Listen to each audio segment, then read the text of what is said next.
So guys, in the last class, we have discussed about the T.H. Morgan experiment. Yes, एक second. तो T.H. Morgan ने किस चीज को सिलेक्ट किया था? ड्रोसोफिला मेलानोगास्टर को रिमेम्बर? फ्रूट फ्लाई को। हाय हाय हाँ, सर, तो- हम वैसी लड़कियां नहीं है मेकअप करने वाली। अरे हम वाह, करती नहीं है। इतनी बहुत जल्दी जल्दी सुनाई reply कर देगा तेरे को? सर मेरा नेट अच्छा नहीं है। मत बोल भाई, Very मत good. बोल फिर। Very good. Yes. बीच में आ गई। Please settle down. Yes, माननीय सांसद आप ना बोले। Yes. तो ड्रोसोफिला मेलानोगास्टर उसने सिलेक्ट किया था। ड्रोसोफिला मेलानोगास्टर उसने क्यों चूज किया था? सुकृति क्या लगता है? ड्रोसोफिला क्योंकि मेलानोगास्टर उनकी सिर्फ 2 वीक की लाइफ लाइन होती थी, तो मतलब हाँ, जल्दी वो उनकी लाइफ टाइम बहुत कम होती है और वो ज्यादा बच्चे पैदा करते हैं, राइट? तो हाँ। पता लग जाएगा कैसे वेरिएशन हाँ। हो रहा है, कैसे नहीं, राइट? और मेल और फीमेल में डिफरेंस भी होता था। डिफरेंस होता है, बिल्कुल सी बात है। पहचान पाएंगे कौन मेल है कौन फीमेल। अच्छा, और कैसे simple- कैसे मीडियम के अंदर ग्रो करवा सकते हैं? यस सर, लेबोरेटरी में। बिल्कुल करवा सकते हैं। तो देखो हुआ क्या। सर मेरा नेट अच्छा नहीं है। अरे तो बोल के रहे हो, सुनो ना। तो इसने पहला क्रॉस करवाया। तो इसने ड्रोसोफिला मेलानोगास्टर में देखो क्या क्या चीज ली। इसने ली, एक तो मेरे पास येलो आईज, ठीक है, सारे बच्चे ध्यान से देना। तो इसने क्या क्या चीजें नोटिस करी? तो एक तो इसने लिया येलो आईज। एक मान लो कोई मक्खी है, इसकी क्या है? येलो आईज, ठीक है। और इसकी Eyes? बॉडी कैसी है? तो इसने क्या करा? येलो आईज और व्हाइट कलर का एक ऐसी मान लो इंसेक्ट ली। ये हार्ट बन गया, सॉरी।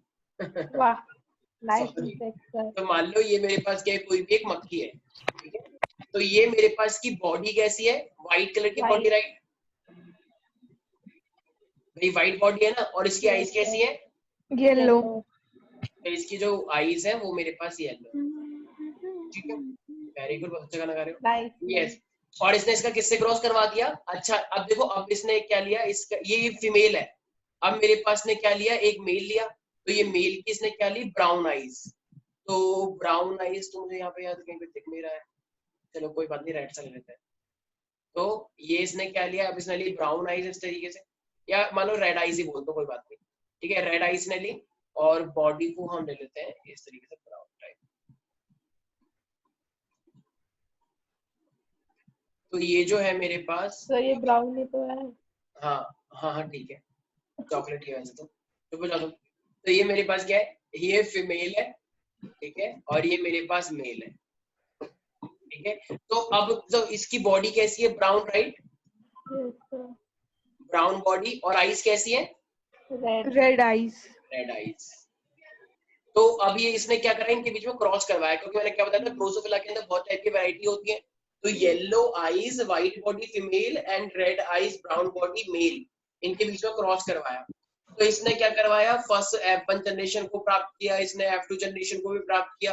अब फाइनली क्या मिला इसे? इसे एक रेशो मिला, और वो रेशो पता है कितना आया? पेरेंटल। वो तुम्हें करके नहीं दिखाना, बस तुम्हें याद रखना है। तो पेरेंटल कितना आया? मैंने बताया था शायद लास्ट क्लास में, इसका पेरेंटल आया 98.7। और तो रिकॉम्बिनेंट कितना आया होगा? रिकॉम्बिनेंट वाला नया वाला कैरेक्टर, तो रिकॉम्बिनेंट जो था वो मेरे पास आया 1.3%। अब मुझे एक बात बताओ, तुमने मेंडल के रेशियो में देख रखा है क्या होता है? 9:3:3:1 होता है, राइट? हाँ सर रिपीट कर दो प्लीज। हाँ, कर रहे। तो देखो मेरे पास क्या है, जो डाई हाइब्रिड क्रॉस होता है उसका रेशियो क्या होता है? 9:3:3:1 होता है, राइट? तो अभी ये जो 3 और आए थे, ये नए या पुराने? भाई ये जो 3 आया था पुराने। हाँ पुराने वाले रेशियो है ना ये तो। पुराने, अरे भैया पुराने रेशियो है, लेकिन पेरेंटल थे या रिकॉम्बिनेंट थे? मतलब पेरेंट जैसे थे या नए आए थे? पेरेंटल। अरे यार दोनों बार गलत बोल रहे हो यार, क्या कर रहे हो? वहां पे उस टाइम पे मैंने क्या लिया था? राउंड एंड येलो लिया था, और एक क्या लिया था मैंने? रिंकल्ड और ग्रीन लिया था, याद आया? Yes sir. तो राउंड और येलो ये था, बच्चे हैं ये उसके अब। और रिंकल ग्रीन सिर्फ ये वाला था, और ये वाले क्या थे? मिक्स थे। ये वाला क्या था? राउंड और ग्रीन, और ये वाला था येलो एंड रिंकल्ड। तो बताओ ये 3 और 3 नए कैरेक्टर हुए या नहीं हुए? यस ये मिक्स है ना दोनों कैरेक्टर के। तो अब नए कैरेक्टर को बोलते हैं रिकॉम्बिनेशन। तो रिकॉम्बिनेशन का कितना परसेंटेज आना चाहिए? देखो 6/16 × 100, राइट? 37। तो 37% आया था। इसका मतलब Yes, नए sir. कैरेक्टर आने के कितने चांस होते हैं? 60। अरे यही तो नया है, 37% ही तो नया है। एक सेकंड सुन लीजिए। ये 3:3 नया आया था, तो मैंने नया का ही निकाला, ये यही रिकॉम्बिनेशन है। जब मैं तुमसे पूछूंगा पेरेंटल, तब तुम बोलोगे 60, ठीक है? तो ये 37 अपने आप में क्या है, रिकॉम्बिनेंट है। और जब मैं पेरेंटल पूछूंगा तो मेरे पास कितना हो जाएगा, 63। Okay, yes sir. अब मॉर्गन, थॉमस एंड मॉर्गन ने जो अपना एक्सपेरिमेंट करवाया ये वाला, इसने क्या करा, इसने 2 ड्रोसोफिला लिए, एक मेल और एक फीमेल। तो इसने फीमेल ली येलो कलर और व्हाइट बॉडी वाली, और इसने मेल लिया रेड कलर और ब्राउन बॉडी वाला। तो जब इसने इसके बीच में क्रॉस करवाया, तो क्रॉस करवाने के बाद F1 F2 हाइब्रिड का जो रेशियो आया वो परसेंटेज क्या आया, सारे के सारे पेरेंटल आए 98.7%। और नए नए कौन से ऐसे कुछ नया कैरेक्टर कितना हुआ, सिर्फ 1.3। तो बताओ क्या ये इससे मैच कर रहा है, मेंटल से? Yes sir. अच्छा, यस सर। No sir. क्या हो गया है तुम सबको? यहाँ पे पेरेंटल कैरेक्टर कितने का है मेरे पास, 63%। यहाँ पे पेरेंटल आया 98%। मेंडल ने बोला था नया कैरेक्टर कितना होता है, 37%। यहाँ पे मॉर्गन का है 1.37%। क्या इससे मैच खा रहा है? No sir. ये तो बहुत अच्छी बात है, तभी तो तुम सारे बच्चे पास हो गए बहुत अच्छे से। बताओ, परसेंटेज का फर्क ही समझ नहीं आ रहा। एक आदमी बोल रहा है कि 37% से बच्चे पास हो जाते हैं, तो एक बच्चा कितने नंबर लेकर आया, 1.3%, और तुम कहते हो एक ही बात है। कहा विदुषी, सुकृति, राइट? यस सर, सही बोल रहा हूँ ना मैं? ठीक है, 37% लाओ या 1.3 लाओ, बिल्कुल मैच वाली बात है। नहीं सर, बिल्कुल अलग वाली बात है। वो 37% लाया था मेंडल कि 37% चांस होते हैं, और इसका सिर्फ कितना परसेंट चांस आया, 1.3। जैसे ये रेशियो आया होगा, बताओ इसने हमला करा होगा नहीं होगा मेंडल के ऊपर? किया होगा। बोला कि ये तुम्हारा तो बिल्कुल बात ही गलत है। मैंने देखो एक रेशियो करवाया, अब देखो मेरे रेशियो में रिकॉम्बिनेंट सिर्फ कितना है, 1.3। तो मेंटल तो उस टाइम पे था भी नहीं वैसे, लेकिन फिर भी मेंटल तो क्या था, तो मेंटल क्या बोलता कि नहीं ऐसा तो हो नहीं सकता, जरूर तुम्हारे में कुछ गड़बड़ है। लेकिन अब मेंटल मॉर्गन ने तो बिल्कुल सही एक्सपेरिमेंट करवाया, ये 1.3 क्यों आया? तो चलो अभी मेंटल शांत हो गया कि चलो कोई बात नहीं, जरूर कुछ ना कुछ गड़बड़ होगी। अब इसने क्या करा, फिर से इसने ड्रोसोफिला लिए। अब इसने क्या करा, अब इसने कैरेक्टर दूसरे लिए। तो अब इसने ड्रोसोफिला में क्या लिया, देखो अब इसने लिया व्हाइट बॉडी, ठीक है? अब इसने व्हाइट बॉडी ली, और व्हाइट बॉडी में इसने क्या करा, देखो इसके जो पंख थे, ठीक है ना, इसके भी पंख थे मान लो, तो इसके पंख थे छोटे छोटे। ये सर ये फीमेल है। हाँ, ये मेरे पास फीमेल है। ये कोई इंसान नहीं है, कहीं ऐसे कर दो, इंसान नहीं है ये, वैम्पायर। अनन्या कह रही है तो मेरे जैसे लग रही है, और कोई बात तो ये क्या है मेरे पास, ये फीमेल, ठीक है? यस। तो ये क्या है, मक्खी है मेरे पास, सपोज कर लो। और वैसे मक्खी कम, इंसान ज्यादा लग रही है, ठीक है? तो वाइड बॉडी मिनिएचर विंग बोल सकता हूँ क्या? Wide body miniature wing, miniature का मतलब छोटे छोटे विंग। Yes sir. और एक थी मेरे पास येलो बॉडी लेकिन नॉर्मल विंग, ये इसके बड़े बड़े पंख हैं, ठीक है? चमगादड़ नहीं है ये, कहीं बोलो चमगादड़ लग रही है तो सर। तो ये क्या है मेरे पास इस बार, येलो बॉडी, किसका नाम ले दिया आपने sir? Normal wing. Very good शबाश। झूठ में बोलो अनन्या, मैंने एक दिन चमगादड़ खाते हुए देखा था, चमगादड़ के मोमोज। सर वही एक दिन भी तो खा ही रही थी। आई लाइक मोमोज और चमगादड़। यस। तो ये हमारे पास क्या है, टेस्टी। ये मेरे पास है वाइट बॉडी। तूने फैलाया कोरोना, तूने फैलाया। अनन्या के मुंह में तो पानी क्या आ गया। हाय सर, छी। तो ये मेरे पास क्या है, आ गया। अच्छा, इसको मैं मिनिएचर विंग बोल सकता हूँ, मतलब छोटे छोटे पंख। Yes sir. और ये क्या है, वाइट बॉडी। ये सुकृति कहाँ गई? नहीं पर सर वो कॉल आ गया था। अच्छा, तो white body miniature wing, yellow body normal wing, right? अब इसने इसके बीच में क्रॉस करवाया, तो अब जब इसके बीच में क्रॉस आया तो इसको लगा कि मेरा ये रेशियो रिटेन होगा जो मैंने अभी निकाला। लेकिन इस बार रेशियो क्या आया, इस बार मेरे पास पेरेंटल का जो रेशियो आया, पेरेंटल का, तो इस बार पेरेंटल का रेशियो आया 62.8%। और जो रिकॉम्बिनेंट का आया, रिकॉम्बिनेंट का वो मेरे पास क्या रेशियो आया, 37.2%। अब प्यारे प्यारे बच्चों, मुझे एक बात बताओ, इस बार का रेशियो मेंडल के रेशियो से मैच कर रहा है हल्का हल्का या नहीं? Yes sir. मेंडल ने क्या बोला था, ऊपर देखो क्या लिखा हुआ है मैंने, कि रिकॉम्बिनेंट का रेशियो कितना आता है, 37%, राइट? और पेरेंटल कितना आता है, 63%। अब बताओ 63 की जगह पे अगर इस बार इसने 62.8 निकाला, तो अपने आप में बहुत बड़ी उपलब्धि है ये। अरे थोड़ा बहुत तो एरर होता ही है, तो बताओ ये मेंडल के लॉ को प्रूव कर रहा है नहीं कर रहा? कर रहा है। लेकिन इस बार इसने बताया नहीं इतना चला के, इस बार इसने ये अंदर अंदर करा, इस बार इसने बताया नहीं कि मेंटल ने इसे बता दिया, लेकिन ये कह रहा कि यार इस बार तो मैंने कर लिया तो इतना मेंटल से मैच कर रहा है। तो मुझे एक बात बताओ, क्या इसको मेंटल पे हमला बोलना चाहिए? No sir. भाई मान लो मोदी जी ने बोला, नहीं मोदी, मनमोहन सिंह ने जी बोला कि मान लो इस देश का विकास हुआ है, अब कुछ लोग बोल रहे हैं कि नहीं हुआ है, लेकिन अंदर अंदर वो भी जानते हुआ है क्यों उनकी उनकी सिचुएशन चेंज हुई है, लेकिन बस विरोध करना है के नाम के लिए, ठीक है, हिंदू के नाम पे राजनीति करनी है।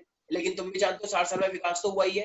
ये डैम किसने बनाया? इतने सारी चीजें, बिजली आती है, इतने सारे डैम किसने बनाया? कांग्रेस ने, बीजेपी ने? कांग्रेस ने। कांग्रेस। और कोई जानता है कि डेवलपमेंट हुआ तो है, लेकिन बस एक्सेप्ट नहीं करते, वो अलग बात है, क्योंकि राहुल गांधी ने तो खराब कर रखा है। तो इसका मतलब अब जब ये जो एक बात थी, एक बात गलत होने से, एक भ्रष्टाचार होने से सरकार डूब गई, तो क्या इसकी भी एक गलत बात होने से क्या मेंटल गलत प्रूव हो जाएगा? No sir. भाई रेशो तो इसका भी यही आया ना, तो इसका मतलब मेंटल गलत था क्या? No sir. नहीं। अब क्वेश्चन ये आता है, अगर तुमने चलो ये वाला निकाल के दिखा दिया जो कि मेंटल से मैच कर रहा है, अच्छी बात है, अब ये बताओ फिर ये क्यों आया ऐसा? रीजन है, तो फिर अब ये वाला रेशो क्यों आया इसका? ये वाला पेरेंटल 98.7% कैसे हो सकता है? रिकॉम्बिनेशन रिकॉम्बिनेंट्स 1.3% हो कैसे सकता है? ये तो बहुत ज्यादा हो गया, राइट? तो अब इसने सोचा कि यार देखो, मैंने एक चीज बताई थी ना कि अगर मान लो कोई ऐसी चीजें मिल जाए तुम्हें जो तुम हमला करे, तो क्या पता तुम एक नई थ्योरी दे सकते हो, राइट? तो देखो मेंडल वो एक्सप्लेन नहीं कर पाया, अब मेंडल एक्सप्लेन नहीं कर पाया, तुमने एक नया फिनोमेना देखा है, तो उसकी थ्योरी के बारे में तुम ही तो रिसर्च करोगे। तो इसने रिसर्च किया कि पेरेंटल इतने ज्यादा कैसे आ रहे हैं यार, पेरेंटल इतने ज्यादा कैसे आ सकते हैं। अब मुझे एक बात बताओ, मान लो एक क्रोमोसोम है, ठीक है, ये क्रोमोसोम पे यूजुअली क्या होता है, मान लो एक जीन ये ए है, मान लो, और एक जीन ये बी है, राइट? ठीक है भाई, मान लो ये दूसरी फीमेल पार्टनर का है, ये दूसरा क्रोमोसोम है, मान लो ये जीन क्या है मेरे पास, ये जीन है एक सी और एक ये है डी, राइट? भाई ये मेल का है, मान लो क्रोमोसोम, ये फीमेल का है, तो अब नया कैरेक्टर कब आएगा? जो नया कैरेक्टर आने की चांस क्या है? जब ए, देखो ये तो पूरा मेल है, मान लो ये पूरा फीमेल है, तो जब ए डी के साथ कंबाइन करेगा, या जब ए के साथ सी के साथ कंबाइन करेगा, बताओ नया कैरेक्टर आएगा या नहीं आएगा? आएगा सर। क्यों? क्योंकि मेल और फीमेल दोनों के कैरेक्टर आ गए, तो नया ही तो आएगा, राइट? नहीं आया समझ? आ रहा है सर। अच्छा मुझे एक बात बताओ, अगर इसका जो बी जीन है, अगर वो बी सी के साथ जुड़ेगा या बी डी के साथ जुड़ेगा, बताओ नया कैरेक्टर आएगा या नहीं आएगा? आएगा सर। आएगा सर। आएगा बिल्कुल। लेकिन अगर मान लो ये ए बी जो और ये बी है, मान लो अगर ये दूर दूर ना होके, अगर ये ठीक इसके पास में आ गया, अगर ये ठीक इसके पास में आ गया, बताओ यहाँ पर, अब बताओ अगर ये इसके पास में आ गया, तो अगर अब ये ए और बी आपस में लिंक्ड हो जाएंगे? Yes sir. अगर ये आपस में लिंक्ड हो जाएंगे तो क्या किसी को देखा? देखो इसका मीनिंग क्या कहना चाह रहा हूँ, आप इसको स्टोरी से समझो। एक लड़का था, ठीक है, एक लड़का एक लड़का जिस एरिया में रहता है वहां पे उसे कोई भी बेस्ट फ्रेंड नहीं दिखी, तो इसका मतलब वो और जगह पे तो देखेगा ना, फेसबुक पे देखेगा, इंस्टा पे देखेगा, दुनिया में देखेगा, सर्च करेगा, बहुत सारी ऐप आ रखी है वहां पे देखेगा, राइट, अपनी बेस्ट फ्रेंड के बारे में, क्या पता उसे मिल भी जाए, तो चांसेस है कि उसे बाहर वाली फ्रेंड मिल सकती है, यस और नो? Yes sir. चांसेस है ना कि उसे क्या पता नागालैंड की फ्रेंड मिल जाए, कोई क्या पता अमेरिका की मिल जाए, और क्या पता कुछ और ही मिल जाए, तो कुछ भी हो सकता है, तो चांसेस है। लेकिन मान लो एक लड़का रहता है और एक लड़का उसके ठीक मोहल्ले में ही रहता है, मतलब एक लड़का था और एक और उसकी जो बेस्ट फ्रेंड है उसके मोहल्ले में ही रहती है, तो वो दोनों आपस में बहुत अच्छे बेस्ट फ्रेंड बन गए। तो जब मोहल्ले वाले ही आपस में बहुत अच्छे बेस्ट फ्रेंड बन गए, ये बहुत अच्छे बेस्ट फ्रेंड बन गए, तो क्या अब वो जो लड़का था क्या वो किसी और को दिख पाएगा? No sir. मतलब, और वो उसी के साथ में है, मान लो ये दोनों साथ रहते हैं, तो अगर ये कहीं पे जा रहा होगा तो क्या वो कहीं पे दिख पाएगा? No sir. पॉसिबिलिटी है क्या कि वो नया बेस्ट फ्रेंड बना लेगा अपना कोई? No sir. नहीं। इसका मतलब जब वो लोग पास में आ गए तो वो आपस में ही जुड़ गए, राइट? तो जब वो आपस में जुड़ गए तो क्या कोई एबिलिटी है कि अब वो किसी और के साथ जुड़ेगा? No sir. तो इसका मतलब अब जैसे कुछ लोग क्या बोलते हैं, एक एक कहावत सुनी हुई ना, शादी के बाद आजादी छिन जाती है, वो लोग बोलते हैं ऐसा लड़कों के लिए स्पेशली, राइट? तो अगर अब ये क्लोज हो गए तो बताओ एक की आजादी छिन गई या एक की आजादी बढ़ गई?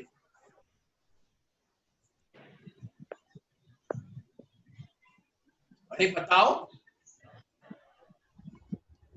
आजादी छिन गई है या आजादी मिल गई है?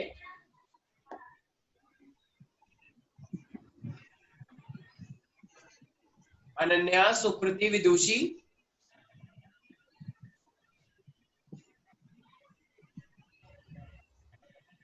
भाई मेरी आवाज आ रही है तुम लोगों को?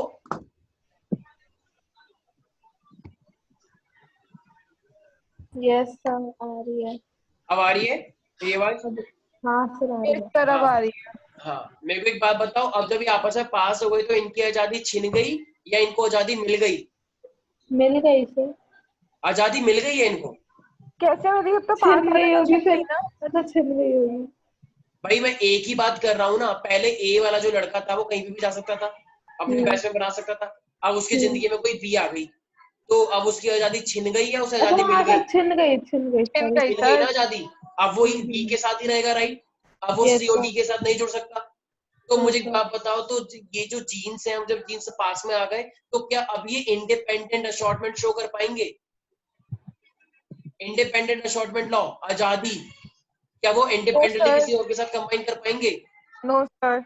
नहीं कर पाएंगे। तो जब वो किसी के साथ भी कंबाइन नहीं कर पाएंगे तो देखो गैमेट अब ये इसी के साथ जुड़ा रहेगा, राइट?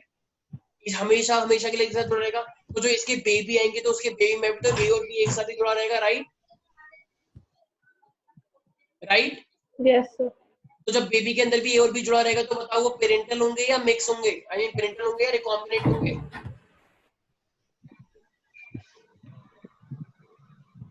पेरेंटल होंगे ना यार, ए और बी। तो इसका मतलब वो जो ऊपर 98.7% जो पेरेंटल आ रहा है उसका क्या रीजन रहा होगा? उसका रीजन रहा होगा यही वाला फिनोमिना। तो when the two genes come closer on the same chromosome they become linked, वो आपस में लिंक्ड हो जाते हैं। अब वो किसी और के साथ नहीं जुड़ सकते। अब जब वो किसी और के साथ नहीं जुड़ सकते तो बेबी के अंदर भी तो वही जाएगा, राइट? ऑफस्प्रिंग के अंदर भी तो वही जाएगा। तो वो बिल्कुल पेरेंटल जैसे नहीं होंगे? बताओ। हो गए सर। एक कैरेक्टर के लिए दो जीन होते हैं तो ये बिल्कुल पेरेंटल जैसे। तो अब अभी तो ये तो लिंक्ड है। तो क्या अब देखो ये दो लोग आपस में पहले से ही हैं, तो क्या सी इनको देखेगा? क्या सी इनके साथ जुड़ सकता है? No sir. अगर दो लोग पहले से ही तुम्हें दिख रहे हैं बेस्ट फ्रेंड, तो क्या तो कोई तीसरा आने की कोशिश करेगा क्या नेचुरल कंडीशन में? No, sir. No sir. नहीं आएगा ऑफ कोर्स।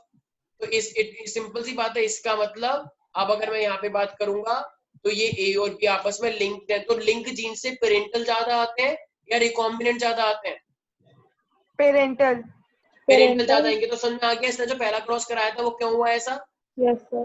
यस तो सर। सारे बच्चे यहाँ पे तो ये फिनोमिना कौन सा वाला फिनोमिना है? इस फिनोमिना को बोलते हैं हम लिंकेज। क्या बोलते हैं? लिंकेज। Linkage. तो ये जो जीन्स है ए और बी, तो ये एक ही क्रोमोसोम पे है, अलग अलग क्रोमोसोम पे है? ए और एक बी ही पे है। तो एक ही पे है, तभी तो एक ही जीन पे तभी तो है। लिंक्ड होंगे। सेम एरिया में रहेंगे तभी तो वो लिंक्ड हो पाएंगे। अगर तो हाँ। डिफरेंट एरिया में तो फिर तो कैसे ही मिल सकता है, राइट? Hmm. मान यस लो एक सर। लड़का है उसकी बेस्ट फ्रेंड कहीं और है नागालैंड में, तो वो तो फिर किसी से भी कंबाइन कर सकता है। Yes, sir. तो इसका मतलब इसी तरीके से इसे बोलते हैं लिंक्ड जीन। तो यहाँ पे हेडिंग डालो पेरेंटल का रीजन क्यों था। तो लिंकेज, तो ये लिंकेज ये टीएच मॉर्गन ने एक नई थ्योरी दी है, राइट? तो सारे बच्चे Yes, sir. लिखेंगे लिंक्ड जीन क्या होता है, लिखो linked gene. What did you mean by linked genes? तो लिखें genes present on the same chromosome, genes present on the same chromosome and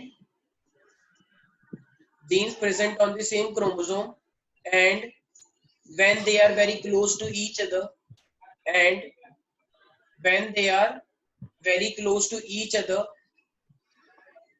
and when they are very close to each other then they become linked। और इसी चीज को हम क्या बोलते हैं? Linked genes. ठीक है, इसी चीज को हम क्या बोलते हैं? लिंक्ड जीन्स बोलते हैं। फिर समझ में आ गया लिंक जीन्स क्या होता है? Yes sir. तो एक ही क्रोमोसोम पे जब दो जीन्स आपस में पास पास आ जाएंगे तो वो लिंक्ड हो जाएंगे, और जब वो लिंक्ड हो जाएंगे तो क्या वो नया नया कैरेक्टर दे पाएंगे? Yes. Yes. No sir. Yes. No, sir. नहीं दे पाएंगे ना। अरे यार इसको इस तरीके से समझ लो यार, बहुत सिंपल सी बात है। जैसे मान लो मैं तुमसे बात करता हूँ, ये मान लो एक एक एरिया है, मान लो मैं इसे बोलता हूँ ये कोई भी एक छोटा सा आइलैंड है ए, राइट? Hmm. ए आइलैंड है। मान लो यहाँ पे एक मेल है और यहाँ पे एक फीमेल है। तो अगर यहाँ का मेल और यहाँ का फीमेल अगर मान लो इनकी शादी होगी तो जो बेबी होगा वो इसी आइलैंड का होगा या इसके अंदर कोई नया कैरेक्टर होगा? उसी आइलैंड का उसी होगा। आइलैंड उसी आइलैंड के जैसा होगा। तो क्या कोई नया नया कैरेक्टर देखने को मिलेगा? नहीं ना। No sir. ऐसा क्या हुआ? क्योंकि यहाँ की मेल ने यहाँ की फीमेल से ही तो मैरिज करी, तभी तो ऐसा हुआ। तो क्या मैं इसको बोल सकता हूँ it is a kind of linkage phenomena? Yes sir. Yes लेकिन मान लो अगर यहाँ का मेल अगर मान लो यूएसए की किसी लड़की से शादी करता, तो बताओ चांसेस है नए आने के? यस सर, चांसेस है। तो बिल्कुल नया है, तो उसी तो रिकॉम्बिनेशन बोलते हैं, right? Isn't it? Yes sir. तो यही तो लिंकेज लिखवा है। तो when the genes lie on the same chromosome and when they are very close to each other they become linked genes. और इसी फिनोमेना को हम क्या बोलते हैं? Linkage, right? लिखो इसी के बाद, and this phenomena is called linkage, and this phenomena is called linkage. तो इस लिंकेज फिनोमेना के बारे में हमें किस साइंटिस्ट ने बताया, जरा बताओ एक बार? TH TH Morgan. हाँ टीएच मॉर्गन। टीएच मॉर्गन ने हमें क्या बताया? हमें इस लिंकेज के बारे में बताया। तो इस टीएच मॉर्गन ने कितने एक्सपेरिमेंट करे, जरा बताओ एक बार मुझे? 2 क्या? 2 हाँ, तो 2 एक्सपेरिमेंट करे इसने। तो पहला वाला मेंडल को अपोज कर रहा है या दूसरा वाला अपोज कर रहा है? पहला वाला। पहला वाला अपोज कर रहा है। तो लिंकेज फिनोमेना किससे है? पहले वाले से या दूसरे वाले से? पहले वाले से। पहले वाले से। दूसरा वाला तो पूरा पूरा मेंडल के रूल्स को फॉलो कर रहा है। Yes sir. Any doubt in this? No sir. तो टीएच मॉर्गन का एग्जाम में आता है। और ध्यान रखना, ये जो क्रॉस, ये जो बनाया मैंने क्रॉस, ये एग्जाम में बहुत पूछता है ये। तो पहला क्रॉस किस किस के बीच में था? Yellow body and Yellow white, body, yellow eyes yellow and and white white body. Body, Yes and sir. Red eyes and brown body, right? Yes तो sir. यही वो एक्सपेरिमेंट है जिसने लिंकेज के फिर। अरे वाह, वेरी गुड, शाबाश। क्या डांस क्लास लगवानी है क्या? वेरी गुड, बहुत अच्छा लगा मैं। और सेकंड क्रॉस किसके बीच में था? पंख और बॉडी के बारे में, राइट? तो white Yes. Body miniature wing, और ये क्या था? Yellow body and normal wing, right? तो ये वाला पूरा मेंडल का रेशियो था almost. Is that clear? Yes sir. Any doubt, any single doubt here? No no sir. Sir. ठीक है। अच्छा, तो ये है भाई, क्या हुआ मेरे पास? टीएच मॉर्गन की थ्योरी यहाँ पे होती है समाप्त। ठीक है भाई? Yes sir. अच्छा, अब मुझे एक बात बताओ, तुम लोगों ने एक्समैन मूवी देखी है? हाँ सर। एक्समैन में उनके पास सुपरनैचुरल पावर्स होती हैं या वो इंसान होते हैं? इंसान होता है लेकिन पावर्स भी हाँ, होती है। सुपरनैचुरल पावर भी होती है, राइट? हाँ। तो उनको हम क्या बोलते थे, याद है? म्यूटेंट। कि भाई ये म्यूटेंट है, ये इंसान नहीं, ये म्यूटेंट है। देखो, अब म्यूटेंट बोलते हैं, अगर तुमने नहीं देखी है तो उनको म्यूटेंट बोलते हैं। म्यूटेंट का मतलब जिसका डीएनए चेंज हो जाता है, उसी चीज को हम क्या बोलते हैं? म्यूटेंट बोलते हैं। जैसे स्पाइडरमैन देखिए, यस सर। तो जब स्पाइडरमैन में उसे मकड़ी काटती है तो रात को उसका एक डीएनए हटके एक नया डीएनए लग जाता है, राइट? हाँ। नोटिस किया था? Yes sir. तो इसका मतलब म्यूटेशन हमारे पास क्या होती है? When there is a random change in the DNA. देखो, थोड़ा थोड़ा चेंज होता है डीएनए में, तो ये अच्छी बात होती है, इसे हम वेरिएशन बोलते हैं। लेकिन जब थोड़े टाइम में ही ज्यादा चेंज हो जाए डीएनए में, तो उसे हम क्या बोलते हैं? म्यूटेशन बोलते हैं। तो रियल लाइफ में म्यूटेशन मोस्टली गंदे होते हैं। एक्समैन में तो चले अच्छे हो गए, स्पाइडरमैन में अच्छे हो गए, रियल लाइफ में कोई म्यूटेशन अच्छा नहीं होता। जैसे मान लो मेरा डीएनए चेंज हो गया और मान लो मेरे यहाँ से कुछ निकल के आ रहा है, सींग सा, सर आई वाला आई ना। वाला। हाँ बिल्कुल, कुछ भी कर सकते हैं, बिल्कुल। तो अगर म्यूटेशन से तुम्हारी बॉडी में कुछ भी एक एबनॉर्मल स्ट्रक्चर निकल के आ रहा है, तो बताओ वो अच्छी बात होगी, बुरी बात होगी? बुरी बात होगी बुरी सर। बात होगी ना। भाई तुम्हारी बॉडी में पूरा जेनेटिक रिकॉम्बिनेशन ही तो कंट्रोल करता है ये सब चीजें। तुम्हारा जीन जैसा है वैसे रहना चाहिए। लेकिन अगर तुम्हारे डीएनए में थोड़े टाइम में ज्यादा चेंज आ गया, तो उसी चीज को हम क्या बोलते हैं? म्यूटेशन बोलते हैं, राइट? अच्छा, अब मुझे एक बात बताओ, तो मेन चेंज कहाँ पे होना चाहिए? डीएनए के अंदर, राइट? Yes sir. तो अगर मान लो तुम्हारे जैसे स्पाइडरमैन में डीएनए चेंज हुआ था, याद नहीं आ रहा? याद है सर। भाई डीएनए मेन चीजें क्या होती है मेरे पास? डीएनए चेंज होना होता है। तो प्यारे प्यारे बच्चों, अगर मैं तुमसे एक बात बोलूं, मान लो किसी का डीएनए चेंज हो गया है, जैसे एक सेकंड मैं एक चीज दिखाता हूं। तो अगर डीएनए चेंज करना है, तो अगर मान लो नेचुरली तुम्हें जो पेरेंट्स से मिला है वो तो नॉर्मल डीएनए, लेकिन अगर मान लो किसी भी रीजन से मेरे पास अगर डीएनए चेंज हो गया, तो उस चीज को हम क्या बोलेंगे? Can I say that is a mutation? Yes sir. Okay, तो मैं एक चीज दिखा देता हूँ कि किस तरीके से मेरे पास डीएनए चेंज हो रहा है। तो डीएनए चेंज वैसे और किस किस चीजों से हो सकता है? देखो ज्यादातर लोग क्या करते हैं, स्मोकिंग करते हैं, राइट। ज्यादातर लोग क्या करते हैं, अगर मान लो रेडिएशन आ रही है कहीं से, वो अगर तुम्हारी बॉडी में एंटर कर रही है, मान लो तुम क्रीम यूज कर रहे हो ऐसे खतरनाक जिसके अंदर केमिकल्स मिले हुए हैं, राइट। तो ऐसे केमिकल चीजों का यूज होना, ये सब चीजों का यूज करना, इसे हम क्या बोलते हैं, can I say that it is मतलब mutation. Yes, sir. Yes, sir.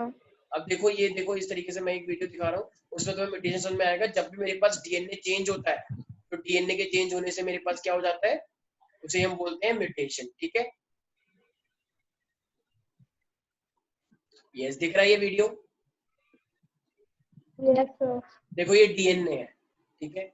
तो अब ये नॉर्मल डीएनए मेरे पास, देखते रहो, ये एक नॉर्मल डीएनए है और इनके बीच में बॉन्डिंग हो रखी है, वही एडेनाइन थाइमिन, अभी आएगा, ये सब चीजें भी पढ़ेंगे हम। तो ये नॉर्मल डीएनए है हमारे पास। अब ये राइबोसोम भी हो सकता है, प्रोटीन बनाने में हेल्प करता है। हमारी बॉडी का ये माइक्रोस्कोपिक स्ट्रक्चर्स है। अब मान लो अगर कोई से भी रिएजेंट आ रहे हैं, वो कुछ भी करवा रहे हैं, मान लो कोई भी, मान लो ऐसे ऐसे केमिकल आ गए, अगर वो कुछ भी करवा रहे हो, तो देखो अब ये कुछ फिनोमिना टेक प्लेस हो रहा है यहाँ पे, राइट, इंटरेक्शन हो रहा है। देखो तुम्हारे डीएनए का वाला हिस्सा टूट गया, Yes, sir. कुछ ना कुछ भी हो सकता है, कुछ भी कैटलिस्ट आया, कुछ भी हुआ, हमारे पास अब ये वाला हिस्सा टूट गया। अब मान लो अब कोई और आया और उसने मान लो कोई और नया पोर्शन अटैच कर दिया, देखो इसने डीएनए को जोड़ दिया, लेकिन बताओ मेरे पास एक नया पार्ट जोड़ा गया, नहीं जोड़ा गया? तो जब मेरे पास एक हिस्सा तोड़ के मेरे पास एक नया पार्ट जोड़ा गया, तो बताओ तुम्हारा डीएनए चेंज हुआ या नहीं हुआ? हुआ, sir. हुआ, तो, sir. तो एक नए इस, मान लो ये येलो कलर का है, मान लो, अब मैं इसे बोलूंगी मैंने ये वाला हिस्सा हटा दिया, देखो ये वाला हिस्सा हटा दिया और मैंने यहाँ पे एक नया हिस्सा जोड़ दिया। तो अगर ये इसे हटा के मान लो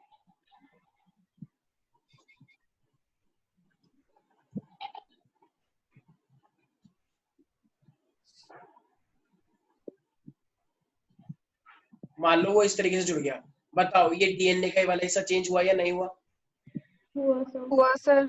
तो यही मेरे पास क्या होता है, इसे हम क्या बोलते हैं, म्यूटेशन, राइट। तो whenever there is a change in I mean DNA, तो उसी चीज को हम क्या बोलते हैं, म्यूटेशन बोलते हैं। Any doubt in this?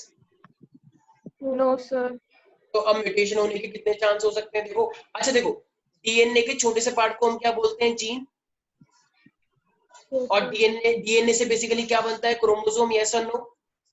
Yes, sir. Yes, तो sir. अगर जीन चेंज होगा तब भी म्यूटेशन हो सकता है, राइट। और अगर डीएनए चेंज होगा, अगर मान लो क्रोमोसोम चेंज हुआ तो तब भी तो डीएनए चेंज हो सकता है। अरे भाई, डीएनए की छोटी यूनिट जीन होती है, तो अगर जीन चेंज हुआ तब भी डीएनए चेंज हो सकता है। और डीएनए की बड़ी यूनिट क्या होती है मेरे पास, क्रोमोसोम। तो अगर क्रोमोसोम चेंज हुआ तब भी तो चेंज हो सकता है, यस और नो? Yes, sir. अरे यार समझ नहीं आ रहा क्या? आ रहा है, Yes, sir. जैसे मान लो तुम अपने घर में रह रहे हो, राइट। अगर तुम घर में रह रहे हो, जैसे कोरोना वायरस बहुत छोटा होता है, कोरोना वायरस का अटैक पड़ गया तब भी तुम अफेक्ट हो गए, यस और नो? Yes, sir. और अगर अर्थ के ऊपर एक बड़ा सा मान लो एस्ट्रॉइड आने वाला है बहुत बड़ा सा, तो तब भी तो तुम अफेक्ट हो गए, पता नहीं कब Yes, किसके ऊपर गिर sir. जाए। तो इसका मतलब बड़ा स्ट्रक्चर से भी नुकसान है, छोटे से भी नुकसान है, ठीक है। और Yes, जो तुम्हारे जैसा होगा, मान लो कोई लड़की आ गई तुम्हारी जिंदगी में, तुम्हारी में चाल चल रही है, तो उससे तुम डील कर ही लोगे, उससे तुम डील करते ही हो, राइट। लड़की. अरे कोई भी सर मान लो, लड़का बोलते थे हाँ लड़का तो और अच्छे से डील करोगे, ठीक है। तो हम मेरे पास अगर म्यूटेशन आ रहा है, तो म्यूटेशन का मतलब क्या होता है, चेंज इन डीएनए, राइट। तो देखो म्यूटेशन कब चेंज हो सकता है, एक तो जीन से और एक क्रोमोसोम से, यस और नो? Yes, sir. तो इसको तो ये अगर मान लो जीन के अंदर चेंज हुआ तो उसे बोलते हैं जीन म्यूटेशन, क्रोमोसोम में चेंज हुआ तो उसे बोलते हैं chromosomal mutation, chromosomal mutation, right. Yes. अच्छा, देखो दो चीजें हैं, अगर मान लो डीएनए एक छोटे से पॉइंट से चेंज हुआ है, तो उससे कोई ज्यादा इफेक्ट होगा क्या? No, sir. No, तो sir. उसे हम क्या बोलते हैं, लेकिन अफेक्ट तो होगा हल्का सा, लेकिन एक पॉइंट से चेंज हुआ है तो उसे क्या बोलते हैं, पॉइंट म्यूटेशन। कि डीएनए के अंदर बस एक पॉइंट चेंज हुआ है, बाकी सब सेम है, ठीक है। लेकिन मान लो अगर डीएनए के अंदर दो तीन जगह से चेंज हो जाए, तो दो तीन जगह से अगर चेंज हो गया तो क्या वो पुराना वाला डीएनए कह सकते हो तुम उसे? No, No, sir. sir. तो इसका मतलब अगर डीएनए एक से ज्यादा पोजीशन पे चेंज हो गया तो फिर तो पूरा फ्रेम ही चेंज हो गया, राइट। फिर तो उसका पूरा फ्रेम ही अलग हो गया, तो उसे हम क्या बोलते हैं, फ्रेम शिफ्ट म्यूटेशन। क्या बोलते हैं? Frame shift. तो फ्रेम शिफ्ट म्यूटेशन तो नुकसान ज्यादा कौन करता होगा, फ्रेम शिफ्ट या पॉइंट? Frame shift. क्योंकि Frame फ्रेम shift. शिफ्ट में तो पूरा पूरा डीएनए चेंज हो गया ना। Yes, sir. अरे Yes, भाई sir. एक पॉइंट पे चेंज है तो उससे ज्यादा इफेक्ट नहीं होगा, फ्रेम शिफ्ट का मतलब एक से ज्यादा जगह पे चेंज हो जाना, राइट। तो ये सब किसकी वजह से होता है, जीन की वजह से। अच्छा, क्रोमोसोम की वजह से क्या हो सकता है? देखो क्रोमोसोम की वजह से एक तो मान लो क्रोमोसोम का स्ट्रक्चर ही चेंज हो जाए, मान लो किसी एक क्रोमोसोम ऐसा है लेकिन किसी की बॉडी में क्रोमोसोम ऐसा हो जाए, ऐसा, तो बताओ क्या ये नॉर्मल क्रोमोसोम का स्ट्रक्चर है? No sir. तो अगर क्रोमोसोम के स्ट्रक्चर में अगर एब्रेशन आ जाए, दिक्कत आ जाए, क्रोमोसोम के स्ट्रक्चर में कोई ना कोई वेरिएशन आ जाए, तो उसे हम क्या बोलेंगे? क्रोमोसोमल वेरिएशन है, एब्रेशन, एब्रेशन का मतलब गड़बड़ वाला स्ट्रक्चर, राइट? नहीं आया समझ? आगे सर। तो क्रोमोसोम के अंदर क्या होता है? डीएनए होता है। तो अगर क्रोमोसोम के अंदर अगर चेंज आ गया है तो ऑब्वियस सी बात है ना। Yes sir. अरे कॉल कौन कर रहा है? अच्छा मुझे एक बात बताओ, एक सेकंड,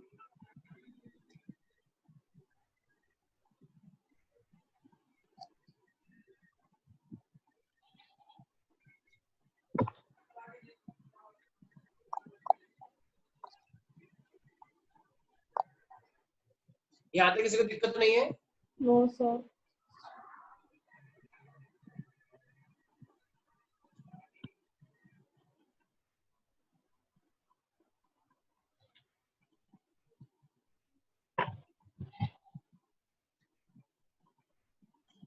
अच्छा तो ये हुआ स्ट्रक्चरल वेरिएशन। अच्छा और क्या चेंज हो सकता है? देखो मुझे एक बात बताओ, तुम्हारी बॉडी में कितने क्रोमोसोम है टोटल सुकृति? एक सेल के अंदर, वैसे तो बहुत सारे क्रोमोसोम है, हर सेल के अंदर कितने होते हैं? 46 ना? यस तो मैंने सर। बता ही दिया। तो एक सेल के अंदर अगर 46 क्रोमोसोम होते हैं, right, total 23 pair of chromosome, तो यस सर। जितने ज्यादा सेल होंगे उतने ज्यादा क्रोमोसोम भी होंगे, राइट? Yes sir. ऐसा नो, अगर मान लो तुम्हारी बॉडी में 46 ना होके 45 क्रोमोसोम मैं कर दूं हर एक सेल के अंदर, तो ये अपने आप में अच्छी बात है बुरी बात है? बुरी बात है। तो बताओ कुछ ना कुछ चेंज हुआ या नहीं हुआ? हुआ हुआ सर। सर। अच्छा अगर मैं एक्स्ट्रा क्रोमोसोम कर दूं तो क्या ये अच्छी बात है? एक बच्चा कह रहा है सर अगर ज्यादा हो जाए तो अच्छा लगेगा ना, मेरे अंदर कुछ नो एक्स्ट्रा सर। फीचर आएंगे, तो एक्स्ट्रा फीचर नो आना अच्छी बात सर। होती है क्या? No sir. नहीं देखो वो टिकटॉक पे आता है ना, वो आई एम सनी लियोनी, वो जो आता है, हेलो हेलो तो गाइस, देखा आपने? आलू कैसे दिए हैं?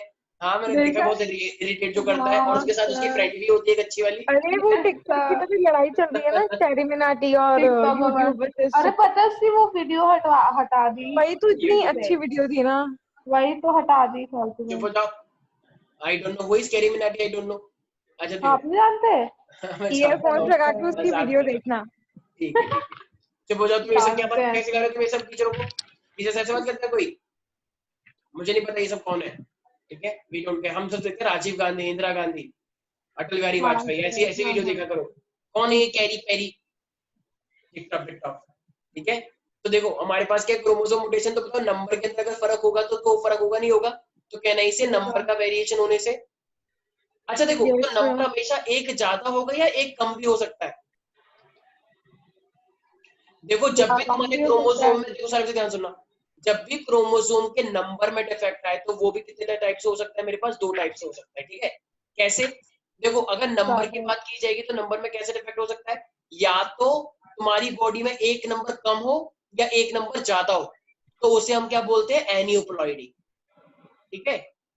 तो मान लो अगर जैसे हमारी मेरी बॉडी में कितने क्रोमोसोम? 46, अगर एक क्रोमोसोम कम हो गया तो कितने बचे? 45। 45। अगर एक ज्यादा हो गया तो 47। 47। एक का ही डिफरेंस ना, चाहे कम हो या ज्यादा हो, तो उसी चीज को हम क्या बोलते हैं? एनियोप्लॉइडी। लेकिन अगर मान लो मेरी बॉडी में कोई सी भी सेट पे बहुत ज्यादा क्रोमोसोम आ गए, मान लो मेरी बॉडी में 21 क्रोमोसोम के दो दो सेट है, मान लो मेरे पास टोटल क्रोमोसोम 50 है, मान लो मेरे पास क्रोमोसोम के हर एक सेट पे एक्स्ट्रा एक्स्ट्रा क्रोमोसोम आते जा रहे हैं, तो उस चीज को हम क्या बोलते हैं? पॉलीप्लॉइडी। क्या बोलेंगे? पॉलीग्लॉट। पॉलीप्लॉइडी। जैसे मान लो तुम्हारे पास 23 पेयर ऑफ क्रोमोसोम बोलते हैं, राइट, लेकिन अगर मैं बोलूं कि तुम्हारे 23 पेयर ऑफ तीन तीन सेट है, एक एक सेट पे तीन तीन क्रोमोसोम है, तो टोटल क्रोमोसोम कितने हो जाएंगे? 23 इंटू में 3 हो जाएंगे। Yes sir. तो उस कंडीशन को हम क्या बोलते हैं? पॉलीप्लॉइडी। पॉलीप्लॉइडी का मतलब बहुत सारे क्रोमोसोम्स का होना, ठीक है। तो एनियोप्लॉइडी क्या है? बस एक क्रोमोसोम एक ज्यादा या एक क्रोमोसोम का। क्रोमोसोम कम। अच्छा अब इसके लिए भी कंडीशन है, देखो अगर मेरे पास हर एक सेट पे दो दो क्रोमोसोम है, ये तो नॉर्मल बात है, राइट। मान लो अगर मैं बोलूं कि मेरे 15th पे क्रोमोसोम पे कितने क्रोमोसोम है, बताओ रियल में? क्या सर? 15th पे सेट पे क्रोमोसोम पे मेरे पास कितने क्रोमोसोम है? 2। दो। अगर मान लो मेरे पास उस 15th पे सेट पे एक क्रोमोसोम और हो गया, तो टोटल 15 सेट पे कितने क्रोमोसोम हो गए? 3। तीन। तो उस कंडीशन को बोलते हैं ट्राइसोमी। ये मत बोलना सागर गोस्वामी ट्राइसोमी, ऐसा नहीं, एक बच्चे ने बोल दिया था सर ट्राइसोमी सागर गोस्वामी, मैंने कहा थप्पड़ पड़ेगा बदतमीज। तो लास्ट एक बच्चे ने ऐसे करा था। तो ट्राइसोमी का मतलब क्या होता है, किसी भी सेट पे एक एक्स्ट्रा क्रोमोसोम हो जाना। जैसे एक डिजीज देखिए पा मूवी, यस सर। तो पा मूवी जैसे डाउन सिंड्रोम की तरह दिखाया गया है, तो वो क्या है मेरे पास 21st पेयर पे ना एक एक्स्ट्रा क्रोमोसोम आ जाता है, तो 21st क्रोमोसोम पे 2 की जगह पे 3 हो जाते हैं। तो बताओ ये ट्राइसोमी हुई या नहीं हुई? Yes sir. बिल्कुल हुई। अच्छा मान लो अगर मैं बोल दूं कि एक कम हो गया, ज्यादा नहीं एक कम हो गया, तो फिर क्या हो गया मेरे पास, तो हो जाएगा मोनोसोमी। ठीक है, सागर को स्वामी नहीं बोलेगा कोई, तो मोनोसोमी। तो अगर किसी भी सेट पे एक क्रोमोसोम हो तो मोनोसोमी, और अगर एक बढ़ जाए तो ट्राइसोमी। तो एक बच्चा कह रहा है तो सर डाइसोमी नहीं होगा? अभी डाइसोमी तो होता ही है ना नेचुरल, दो तो होते ही है ना। तो डाइसोमी की जरूरत क्या है? डाइसोमी तो तू भी है, मैं भी हूँ, हर कोई है, डाई तो होता ही है। एक कम कहाँ तो से आते ट्राई, हैं सर ये एक ज्यादा बच्चे? तो ट्राइसोमी, एक कम हुआ तो monosomy. Is that clear everybody? Yes sir. Sir. नहीं आया कुछ समझ? आ गया सर। तो म्यूटेशन मेरे पास कितने तरीके से, तो म्यूटेशन का मतलब क्या होता है? Can I say there is a when there is a random change in the DNA. Yes sir. अच्छा म्यूटेशन होने में कम टाइम लगता है ज्यादा टाइम लगता है? कम कम टाइम टाइम। लगता है। ज्यादा टाइम लगेगा फिर तो वो वेरिएशन होगा ना, अच्छा होता है वो तो। लेकिन यस कम टाइम सर। में जैसे कुछ कुछ, जैसे एक मान लो एक बच्चा हुआ उसके सूंड निकल के आ रखे हैं, सूंड। हैं? हाँ गणेश जी। हाँ गणेश जी, तो मुझे बताओ ये कम टाइम में ज्यादा वेरिएशन है या कम टाइम, मतलब कम टाइम में ज्यादा वेरिएशन या ज्यादा टाइम में कम वेरिएशन? कम टाइम में ज्यादा वेरिएशन। कम टाइम में ज्यादा वेरिएशन को ही हम क्या बोलते हैं? म्यूटेशन। वेरिएशन बोलते हैं। अरे भाई दिक्कत है ये अच्छा जेनेटिकली। सॉरी। लोग बोलते हैं देखो गणेश जी हुए, लड्डू डाल देंगे बताओ उनके सूंड में, बताओ वो ऐसे ही मर जाता है बच्चा। कहते हैं लड्डू खा, लड्डू का भोग लगाओ, आरती उतार रहे बताओ धूप बत्ती से, बेचारी की सांस नहीं आ रही यहाँ पे। तो अरे भाई दिक्कत है जेनेटिकली, उनको सांस नहीं आ रही, दिक्कत हो रही है, जो खा नहीं पा रहा वो, तुम लड्डू लड्डू डाल जा रहे हो, सूट में बताओ लड्डू घुस गया उसके। तो इसलिए वो म्यूटेशन है, दिक्कत आ गई है जेनेटिक वाली। ठीक है, तो इस चीज का ध्यान रखना है। अच्छी बात है, श्रद्धा है, हम रिस्पेक्ट करते हैं, लेकिन इस चीज का भी ध्यान रखना पड़ेगा कि वो जेनेटिक दिक्कत हो गई है। इज दैट मोमोज क्लियर खिला दो एवरीबॉडी? फिर, क्या? मोमोज खिला दो, लड्डू नहीं तो। मोदक में तो मोमोज जैसे ही हाँ होते हाँ, हैं। वो बेचारा दूध तो पी नहीं पा रहा, मोमोज खाएगा वो। Very good. ठीक है, यहाँ तक किसी को दिक्कत है भाई? No sir. तो म्यूटेशन मेरे पास क्या होगा फिर? कैन आई से random change in DNA? Yes yes sir. Sir. अच्छा कितने तरीके से हो सकता है? एक तो चेंज इन तो जीन से, और एक चेंज इन। क्रोमोसोम। ठीक है, तो गाइस आज यहीं तक रहते हैं, बाकी नेक्स्ट क्लास में करेंगे। भूख लग रही है बहुत तेज। मुझे बाय भी सर। खाना है। चलो सर चलो, मैंने तो अभी वो बनाया था चिल्ली पटाटो। हाँ तुम घर पे तो भिजवाओगे नहीं। चलो चलो अरे ठीक है, एंजॉय सर। करो। बाय बाय, टेक केयर, आज बाय के लिए सर, बाय। Good night.